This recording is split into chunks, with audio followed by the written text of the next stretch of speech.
Deputy CM గారికి ఒక మాట చెప్తా ఉన్నాం. గత ప్రభుత్వంతో 5 సంవత్సరాలు కాపురం చేశాం. పిల్ల లేదు, పిండి లేదు, కాయ లేదు, పండు లేదు. 2024 మే నెలలో విడాకులు ఇచ్చేసాం. కొత్త ప్రభుత్వం వచ్చిన జూన్ నెలలో 2024లో కొత్త కాపురం మొదలు పెట్టాం. సంవత్సరం కొత్త పెళ్లి కూతురులాగా వెయిట్ చేశాం. ఇప్పుడు ఈ ప్రభుత్వంతో 20 నెలల కాపురం అయిపోయింది. అందరూ అడుగుతున్నారు, ఏమని అడుగుతున్నారు, ఏమని అడుగుతున్నారు? ఏమైనా విశేషం ఉందా?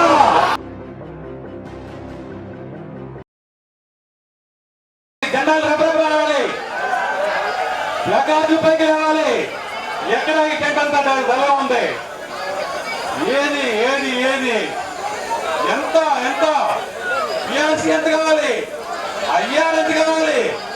మీరు రెపరెపలే అన్ని కూడా రెప్పిస్తాయి. ఉద్యమ రెపరెపలే అన్ని మన కాళ్ళ ముందుకు వస్తాయి. ఏ ప్రభుత్వం అయినా ఏదైనా సరే మన ముందు నిలబడాలంటే తప్పనిసరిగా మన ఉద్యమ స్ఫూర్తి, ఉద్యమ పోరాటం అనేది చాలా ముఖ్యం. మిత్రులారా, ఆ మధ్యలో ఉన్నారు, ఆ బ్యాలెన్స్ పోవాలి.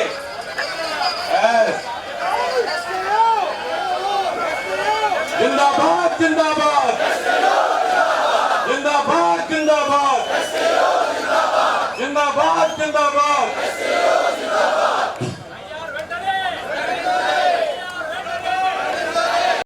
ఎస్టీయూ 3 దశల పోరాటంలో భాగంగా మొట్టమొదటి 2 దశల్ని విజయవంతంగా నిర్వహించాం. 3వ దశకి ఇచ్చిన పిలుపు మేరకు రాష్ట్ర వ్యాప్తంగా అటు మన్యం జిల్లా నుండి ఇటు చిత్తూరు జిల్లా వరకు విచ్చేసినటువంటి పోరాట యోధులందరికీ కూడా ఎస్టీయూ రాష్ట్ర సంఘం ఉద్యోగులందరూ తెలియజేస్తా ఉంది. మిత్రులారా, జై ఎస్టీయూ. సరే, మనం పెట్టిన డిమాండ్ ఏమిటి? మేనిఫెస్టో హామీలు నిర్వహించాలి. ఇందులో 2 రకాలు ఉన్నాయి. ఒకటి ఆర్థిక పరమైనవి, రెండవది ఆర్థికేతరమైనవి. ముందుగా ఆర్థిక పరమైన విషయాలు మాట్లాడదాం. ఆర్థిక పరమైన విషయాల్లో నేను చెప్తాను. చెప్పినప్పుడు వాళ్ళు ఇస్తే ఇచ్చారని చెప్పండి, ఇవ్వకపోతే పెండింగ్ అని చెప్పండి. ఏమని చెప్పాలి? 11వ పిఆర్సీ బకాయిలు ఇచ్చారా? ఇచ్చారా? 4 డిఆర్ బకాయిలను ఇచ్చారా? ఇచ్చారా? సరెండర్ లీవ్ 3 సంవత్సరాలు అయింది, ఇచ్చారా? ఇచ్చారా? పిఎఫ్ లోన్లు ఆగస్టు నుంచి ఉన్నాయి, ఇచ్చారా? Pending pending. ఏమిటి పెండింగ్? ఎక్కడికి వెళ్ళిపోతుంది? ఇక్కడికి 12వ పిఆర్సీ నియామకం చేశారా? 12వ పిఆర్సీ ఎప్పుడు చేయాలి? ఎప్పటి నుంచి రావాలి మనకి? ఏమైపోయి ఇవన్నీ కూడా ఈ హామీలన్నీ గాలికి ఎగిరిపోతున్నాయా? నీటి మీద రాస్తున్నారా? జీవో రూపంలో పేపర్ మీద రాయాలా? ఎక్కడ రాయాలి? వీటిని రాయాల్సిన చోట రాయకపోతే నొక్కాల్సిన మీరు నొక్కుతారు. ఉపాధ్యాయులు గుర్తుపెట్టుకోండి. కానీ అన్నీ కూడా నీటి మాట కాకూడదు. 30% అయ్యారా డిమాండ్ చేస్తూ ఇచ్చాం. 30% ఆయా మీద మాట్లాడుతున్నారా? ఈ రోజు మాట్లాడలేదు. ఎవరైనా మాట్లాడుతున్నారా? లేదు. దీనికి కారణాలు ఏంటి? మనలో ఉన్న అవసరమా, లేకపోతే ప్రభుత్వం యొక్క నిర్లక్ష్యమా అనేది చేర్చుకోవాల్సిన సమయం ఆసన్నమైంది. మిత్రులారా, ఎత్తండి పిడికలంతా కూడా ఉద్యమానికి సిద్ధండి. 3 దశల్లో పోరాటం అయిపోలా. ఇంకా మహాపోరాటం ఉద్యోగ ఉపాధ్యాయ సంఘాలతో కలిసి మరలా రోడ్డు మీదకి వస్తాం. తప్పనిసరిగా ఈ బకాయిలన్నీ చెల్లించే విధంగా, మీ వైఖరి మార్చుకునే విధంగా చేసే బాధ్యత ఎస్టీయూ మరియు జేఏసీ తీసుకుంటుందని చెప్పి సందర్భంగా తెలియజేస్తా ఉన్నా. మిత్రులారా,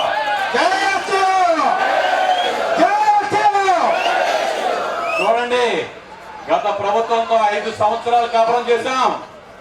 5 సంవత్సరాలు కాపురం చేస్తే పిల్ల లేదు, పిండి లేదు, కాయ లేదు, పండు లేదు. ఏమైనా ఉందా? 5 సంవత్సరాలు అంటే కాపురం ఎందుకంటున్నాం అంటే, ఇప్పుడు ప్రభుత్వం అంటే ప్రభుత్వం ఒక నిర్ణయం తీసుకుంటే అది అమలు చేసేది ఉద్యోగ ఉపాధ్యాయులు మాత్రమే. మీ విధానాలను అమలు చేసేది ఉద్యోగ ఉపాధ్యాయులే. మనం అందుకనే కాపురం ఉన్నాం. సజావుగా సాగిందా కాపురం 5 సంవత్సరాలని? కాబట్టి పిల్ల లేదు, పిండి లేదు, కాయ లేదు. కాబట్టి 2024 మే నెలలో విడాకులు ఇచ్చేసాం. ఏమైంది? విడాకులకు సిద్ధమైంది ప్రభుత్వం. విడాకులు ఇచ్చేసాం. పాపం విడాకులు అయిపోయిన తర్వాత ఏమైంది చూడండి. కొత్త ప్రభుత్వం వచ్చింది జూన్ నెలలో 2024లో వచ్చిన తర్వాత కొత్త కాపురం మొదలు పెట్టాం. కొత్త కాపురంలో ఆటుపోట్లు ఉంటాయి, అన్ని ఉంటాయి, అన్ని కొనుక్కోవాలి, పాత బకాయిలు ఉన్నాయి, ఇవన్నీ తీర్చుకుంటారని చెప్పి సంవత్సరంన్నర కొత్త పెళ్లి కూతురులాగా వెయిట్ చేశాం. సంవత్సరంన్నర వరకు ఎవరు మెదపలా, నోరు మెదపోయేటప్పటికి అప్పుడు మన భాగస్వామ్యంగా ఉన్నటువంటి ఫ్యాక్టరీ ఆధ్వర్యంలో పోరుబాట ద్వారా మొట్టమొదటిగా టంకా మోగించాం. ఆ పోరుబాట కార్యక్రమం అనంతరం మాత్రమే సీఎం గారు పిలిచి మనకు ఒక డిఏ వైపు ఆలోచన చేసే పరిస్థితి వచ్చిందంటే ఆ రోజు మనం చేసినటువంటి ఉద్యమం వల్లే జరిగింది తప్ప ఈ రోజు మనం ఏం చేయకపోతే ఈ ఫైనాన్స్ ఇయర్ కూడా చెప్పి తెలియజేస్తా ఉన్నాం మిత్రులారా. ఇప్పుడు ఈ ప్రభుత్వంతో 20 నెలల కాపురం అయిపోయింది. అందరూ అడుగుతున్నారు ఏమని అడుగుతున్నారు? ఏమైనా విశేషం ఉందా? ఏమైనా విశేషం ఉందా అడుగుతున్నారు? విశేషాలు లేక ఆ విశేషాలు లేకే శంకారావం ఈ సమరశంఖం పూరించి విశేషాలు చెప్పడానికి మీరేమైనా సహకరిస్తారా? మమ్మల్ని మా దారి చూసుకోమంటారా? ఏమైనా విడాకులకు సిద్ధం కావాలా అని కూడా మేము అడుగుతా ఉన్నాం. మాట్లాడండి. అవసరం ఉందా లేదా? పిఆర్సీ ఇవ్వండి నినాదాలు.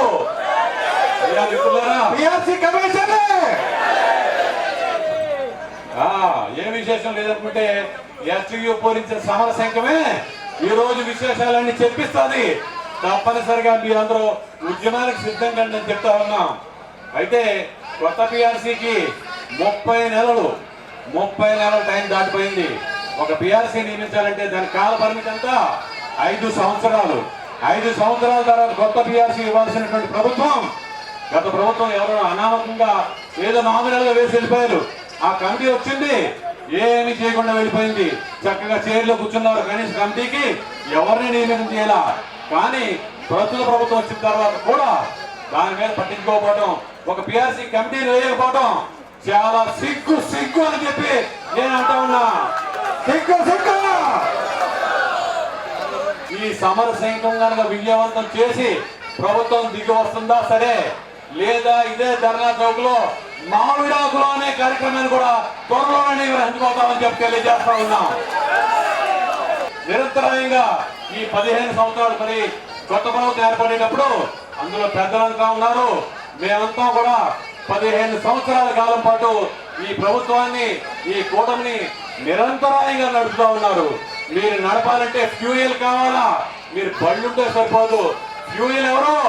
ఇంధనం ఎవరు? ఈ రోజు ఉద్యోగోపాధ్యాయులు మాత్రమే. ఇంధనం లేని బండి వాహనం నడవదు. ఇంధనాన్ని పొదుపుగా వాడాలా, ఇంధనాన్ని సరైన టైంలో వాడాలా. అటువంటి ఇంధనాన్ని మీరు నెగ్లెక్ట్ చేస్తే తప్పనిసరిగా మీ బండి ఎక్కడున్న బండి అక్కడే ఆగిపోతుంది. దీనికి సమాధానంగా డిప్యూటీ సీఎం గారు మాట చెప్పాలా మాకు. మీరు నిజంగా నిరంతరాయంగా 15 సంవత్సరాలు నడపాలనుకుంటే మరి ఇక్కడ ఉన్నటువంటి సమస్యలు మాతో పాటు ఉన్నటువంటి ఇచ్చిన హామీలు కూడా ఉన్నాయి. సిపిఎస్ మీద త్వరలోనే ఒక పరిష్కారం చూపిస్తా ఉన్నారు. ఏది పరిష్కారం? ఏది చెప్పండి? ఉందా పరిష్కారం? అయితే పరిష్కారం లేకపోతే ఆ సిపిఎస్ ఈ రోజు నిజంగా 55% సిపిఎస్ ఉద్యోగ ఉపాధ్యాయులు ఉన్నారు. వాళ్ళకి ఇచ్చిన హామీల్లో తప్పనిసరిగా పాత పెన్షన్ విధానాన్ని అమలు చేయాలని, అదేవిధంగా 2003 డిఎస్సి వాళ్ళకి సుమారు 6,500 మంది ఉపాధ్యాయులు ఉన్నారే, వాళ్ళందరికీ కూడా సెంట్రల్ గవర్నమెంట్ మేము 57ని అమలు చేయాలని కోరుతా ఉంటే ఇప్పటి వరకు కూడా దాని మీద ఒక్క అడుగు కూడా ముందుకు పడకపోవడం చాలా ఈ ప్రభుత్వాన్ని సిగ్గు చేయడం అని చెప్పి తెలియజేస్తా ఉన్నాం మిత్రులారా. అలాగే ఉన్నత పాఠశాలలో డిప్యూటీ సీఎం గారికి ఒక మాట చెప్తా ఉన్నాం. ఉన్నత పాఠశాలలో రికార్డ్ అసిస్టెంట్, జూనియర్ అసిస్టెంట్, అదేవిధంగా లైబ్రరీ అసిస్టెంట్, ల్యాబ్ అసిస్టెంట్ రకరకాల పోర్ట్ఫోలియోతో ఒకే పాఠశాలలో 4 పనిచేస్తా ఉన్నారు. వాళ్ళని రేషనలైజ్ చేసి తప్పనిసరిగా ప్రతి ఉన్నత పాఠశాలకి ఒక రికార్డ్ అసిస్టెంట్ కానీ ఒక జూనియర్ అసిస్టెంట్ కానీ కేటాయించాలని చెప్పి అడిగాం. అది గత సంవత్సర కాలంగా నడుస్తాం తప్ప ఒక్క అడుగు కూడా ముందుకు పడలేదు. వచ్చే విద్యా సంవత్సరానికైనా ఆ నిర్ణయం తీసుకోకపోతే దాని మీద కూడా ఒక ఉద్యమాన్ని నిర్మిస్తామని చెప్పి ఎస్వీ నుంచి తెలియజేస్తా ఉన్నాం మిత్రులారా. తర్వాత మేనిఫెస్టో హామీల గురించి రఘునాథ్ రెడ్డి గారు ఎంత చెప్పారు క్లియర్ గా. గతంలో వ్యవస్థలన్నీ విధ్వంసం అయ్యాయి, అవమానాలు పడ్డాం, అనుకూల వాతావరణం కల్పిస్తా ఉన్నారు. ఎవరికి అనుకూల వాతావరణం కల్పించారో సమాధానం చెప్పాలా? మనకేమైనా అనుకూల వాతావరణం ఉందా అని అడుగుతా ఉన్నా. క్షేత్రంలో పనిచేయడానికి ఈ రోజు వాతావరణం ఉందా? ఎంత ఒత్తిడిగా మనం పనిచేస్తా ఉన్నాం అనేది ఎప్పుడూ లేనటువంటి ఒత్తిడి ఈ రోజు ఉద్యోగులు, ప్రభుత్వ ఉద్యోగులు, ప్రభుత్వ ఉపాధ్యాయులు ప్రధానంగా అనుభవిస్తా ఉన్నారు. ఇందులో ఈ ఒత్తిడి టన్నులు లెక్క పెరిగింది. ఈ ఒత్తిడి ఎలా అయింది? టన్నులు లెక్క పెరిగింది. 100 days ప్రోగ్రామ్ అంటున్నారు. అలాగే పాఠశాలలో అనేక రకాలైన కార్యక్రమాలు చేస్తా ఉన్నారు. విద్యాశక్తి అంటా ఉన్నారు. ఈ కార్యక్రమాల వల్ల సాయంత్రం 1 గంట పని చేయలేరా అన్నారు. ఉద్యోగులకి ఉపాధ్యాయులకి పొంతన పోలిక ఎందుకండి? ఉద్యోగులు అయితే వాళ్ళు ఏ టైం అయినా వస్తారు, ఏ టైం వెళ్తారు, పని చేసుకుంటారు. వాళ్ళు 11 గంటలకు వచ్చినా 12 గంటలకు వచ్చినా సాయంత్రం 5 గంటల 6 గంటల వరకు పనిచేస్తారు. ఉపాధ్యాయుడికి అది లేదు. ఒక్క సెకండ్ లేట్ అయితే లేట్ మార్క్స్ చూపిస్తా ఉన్నారు. దానివల్ల ఉపాధ్యాయులు ఒత్తిడిలోనే పాఠశాలకు వెళ్లే సందర్భాల్లో అనేకమైన ప్రమాదాలకు గురై చనిపోతున్న విషయం మీకు కనిపించడం లేదా అని చెప్పి డయాస్ నుంచి మేము అడుగుతా ఉన్నాం. నిన్న కాక మొన్న బాపట్లలో ఒక ప్రధాన ఉపాధ్యాయులు వెళితే మెడకి కేబుల్ వేసి చనిపోయారు అంటే దానికి కారణం ఈ ఒత్తిడి కాదా అని చెప్పి మేము అడుగుతా ఉన్నాం. డయాస్ నుంచి తగ్గించాలి ఈ ఒత్తిడిని, తగ్గించాలి ఈ ఒత్తిడిని. గత ప్రభుత్వంలో సైకో అధికారులు ఉండేవారమ్మా. ఆ సైకో అధికారులు ఆ సైకో తత్వంతో ఉపాధ్యాయ ఉద్యోగులను వేధించిన కారణంగానే ఆ ప్రభుత్వానికి కాస్త గడ్డు పరిస్థితి అనేది ఏర్పడింది. సైకో అధికారులు వెళ్ళిపోయారంటే అధికారులు సైతాన్ అధికారులు వచ్చారు, సైకోలు పోయారు, సైకో అధికారులు పోయారు, సైతాన్లు వచ్చారు. మరి ఇటువంటి పరిస్థితుల్లో అధికార యంత్రాంగం ఉన్నది అంటే ఉపాధ్యాయులకు ఒత్తిడి లేదు. మీరు ఇచ్చిన హామీల్లో అనుకూల వాతావరణం కల్పిస్తామన్న హామీ దాన్ని ఏ విధంగా చూడాలా, ఎవరికి అనుకూలంగా ఉందని చూడాలని చెప్పి ఈ డయాస్ నుంచి ప్రశ్నిస్తా ఉన్నాం. తర్వాత గతంలో మనకు ఉన్నటువంటి అధికారులు, మన విద్యా వ్యవస్థలో ఏ అధికారులు ఉన్నారమ్మా? మన తలకాయ గారు హెడ్ మాస్టర్, తలకాయ మాస్టర్ ఉండేవారు. పాపం అన్ని ఆయనే చూసుకునేవాడు. ఆయనకి తలకాయ ఉంది కానీ బ్రెయిన్ తీసి పాడేశారు. అవసరం లేదు, వాడాల్సిన అవసరం లేదు. కారణం ఏంటంటే అతను ఒక రోబో, హెడ్ మాస్టర్ ఒక రోబో, ఎంఈఓ గారు ఒక రోబో, డిఓఈఓలు ఒక రోబోస్, డిఈఓలు అందరూ కూడా రోబోసే. కారణం ఏంటి? అధికారం అంతా సిపియు సెంట్రలైజ్ అయిపోయింది. అంతా కూడా అమరావతి నుంచే క్లిక్ మనిపిస్తే టక్ మళ్ళీ వేసుకోవాలి తప్ప మనకి ఏ విధమైన నిర్ణయాధికారాలు లేవు. ఒక ఆప్షన్ హాలిడే ఇచ్చే విధానం లేదు, ఒక లోకల్ హాలిడే ఇచ్చుకోవడం లేదు. స్కూల్లో తుఫాను ఏర్పడిపోతున్నా కానీ కమిషనర్ గారి దాకా వెళ్తేనే కానీ ఏది చేయాలో ఆకాశం ఒక నేలతో చూసే పరిస్థితి ఉందంటే ఈ రోజు స్వేచ్ఛ ఎక్కడ ఉంది అని అడుగుతా ఉన్నాం. స్వేచ్ఛ అని అడుగుతా ఉన్నాం. స్వేచ్ఛ ఎక్కడిది మనకి? కాబట్టి స్వేచ్ఛాయుత వాతావరణంలో పనిచేసే వాతావరణం కల్పిస్తేనే ఏ ప్రభుత్వానికైనా, ఏ ఉద్యోగైనా, ఏ ఉపాధ్యాయుడికైనా సత్సంబంధాలు నెలకొంటాయి. లేకపోతే ఎవరి దారి వాళ్ళదే, ఎవరి గోదా ఎవరి దారి వాళ్ళదే. జీపీఎస్ అన్నారు, తర్వాత దాన్ని తీసుకెళ్ళి ఏం గత ప్రభుత్వం జీపీఎస్ అన్నారు, తర్వాత యునైటెడ్ పెన్షన్ స్కీమ్ అన్నారు. ఏది వద్దు, ఈ ప్రభుత్వం ఏముంది వచ్చే ముందు ఆమోదయోగ్యమైన పెన్షన్ ఇస్తామన్నారు. అది యోగ్యమైనది మీకు మేము భావిస్తే అది ఆమోదయోగ్యమైందా లేదని మొత్తం మేము వేస్తాం. యోగ్యమైన పెన్షన్ ప్రపోజల్స్ పెట్టండి. యోగ్యత లేని ప్రపోజల్స్ పెట్టడం వల్ల ఏ విధమైన ఉపయోగం లేదు. మీరు పెట్టే ప్రపోజల్ యోగ్యమైందా లేదా అని చూసుకున్న తర్వాత మాత్రమే మేము దాన్ని ఆమోదిస్తాం. అప్పుడు అది ఆమోదయోగ్యమైన పెన్షన్ అవుతుంది. కాబట్టి అప్పటి వరకు కూడా ఎత్తిన జెండా పెంచాం. ఎత్తని జెండాలు, ఎత్తండి ప్లే కార్డులు. అయ్యా, గత ప్రభుత్వంలో ఒక నానుడు ఉండేది, 1వ తారీఖు జీతం ఇస్తే చాలునైనా ఈ 5 బాధలన్నీ తర్వాత భరించవచ్చు. ఆ బ్యాంక్ కూడా వచ్చేస్తున్నాడు, ఈఎంఐ కట్టి కూడా ప్రైవేట్ బ్యాంక్ కూడా వచ్చేస్తున్నారు, వీళ్ళందరూ చెప్పింది పెడుతున్నారు, మాకు 1వ తారీఖు జీతం ఇస్తే చాలునైనా అనుకునేవాళ్ళం.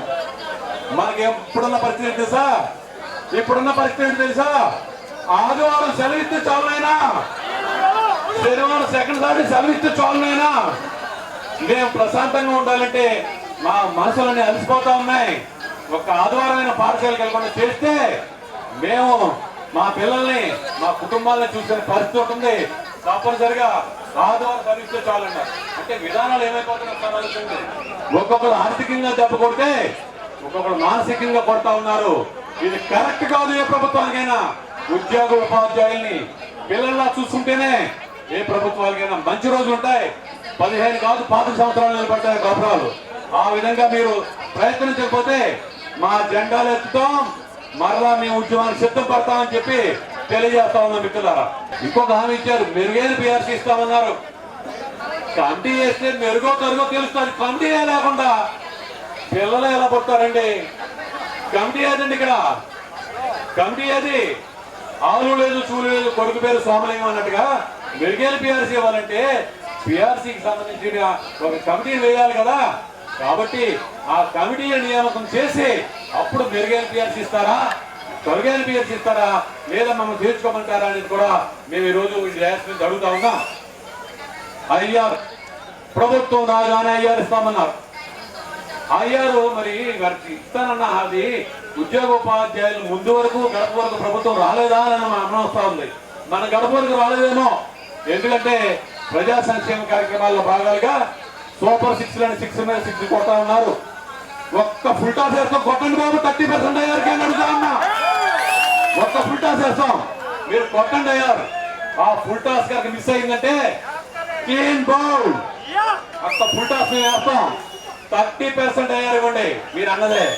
లేదంటారా ఆ క్లీన్ బౌల్డ్ అవుతారు. అది మిస్ అయితే తప్పనిసరిగా మీకు 1వ తారీఖు జీతాలు ఇవ్వడమే కాదు, మాకు ఇవ్వాల్సినటువంటి పిఆర్సీలు కూడా ఇవ్వాలని చెప్పి అడుగుతా ఉన్నాం. అలాగే contract out sourcing, consolidated MTS వీళ్ళందరూ కూడా అతి చిన్న జీవితాలు, అతి చిన్న జీతాలతో పనిచేస్తా ఉన్నారు. వాళ్ళకి 12 నెలల జీతం ఇవ్వాలి. ఒక రోజు గ్యాప్ పెట్టి, ఒక నెల గ్యాప్ పెట్టి 11 నెలల జీతం ఇస్తే ఆ ఒక నెల ఎక్కడ ఏం చేస్తారు వాళ్ళు? వాళ్ళకి ఇచ్చే జీతాలతో ఎప్పటికో ఫ్యాబ్ రిపోర్ట్స్ ద్వారా జీతాలు ఇస్తా ఉన్నారు. వాళ్ళందరికీ కూడా పాపం ఏమైందంటే రెంట్కి చెడ్డ రేవడయ్యారు వాళ్ళు. కారణం ఏంటంటే వాళ్ళకి ప్రభుత్వంలో ఉద్యోగం ఉంది కాబట్టి వాళ్ళకి ప్రభుత్వ పథకాలు ఏమి కూడా వర్తించడం లేదు. అది పోయే ఇది పోయే. దీనివల్ల 11 నెలల జీతం తీసుకుని చాలీ జీవితాలతో వాళ్ళు చాలా దుర్బలంగా ఉన్నారు. వాళ్ళందరికీ కూడా న్యాయం చేయాలి. ఇంకా 98 ఎంటీఎస్ ఉపాధ్యాయులు ఉన్నారు.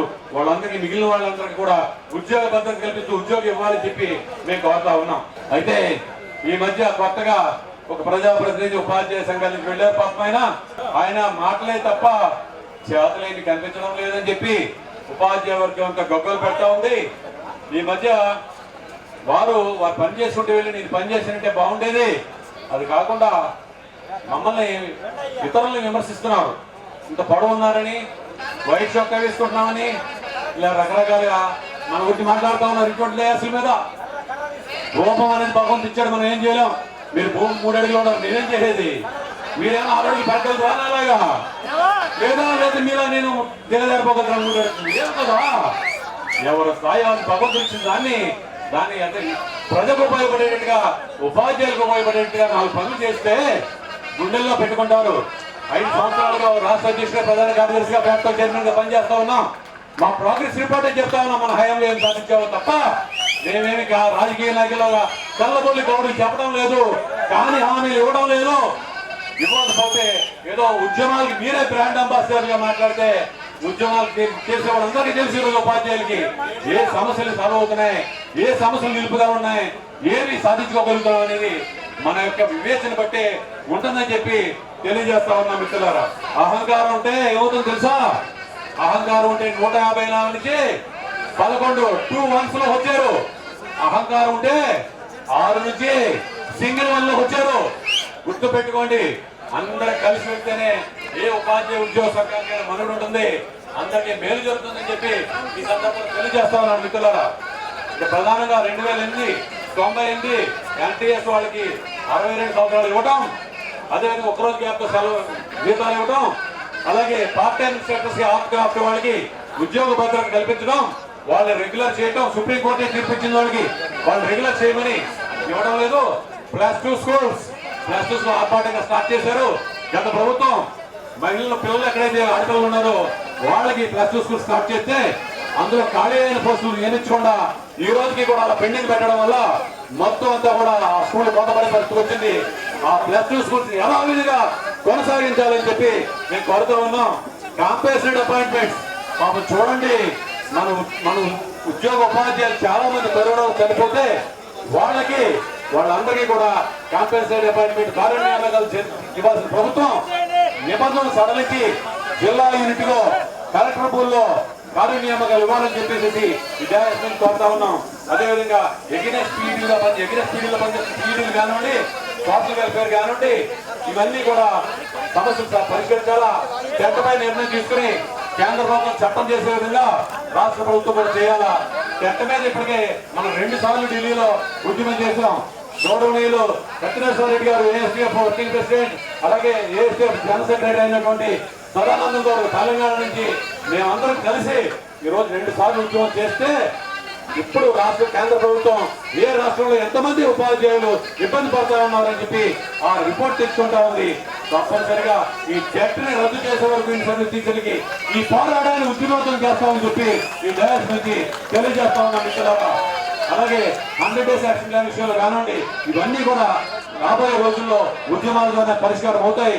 దానికి కూడా సిద్ధంగా ఉండాలని విద్యాశక్తి పౌరగలం ఒత్తిడితో కరెక్ట్ కాదని చెప్పి ఈ డయాస్మెంట్ తెలియజేస్తూ జై ఎస్టీయూ, జై ఎస్టీయూ, ఎత్తండి ఉద్యమ జెండాలు. థ్యాంక్ యూ మిత్రులారా.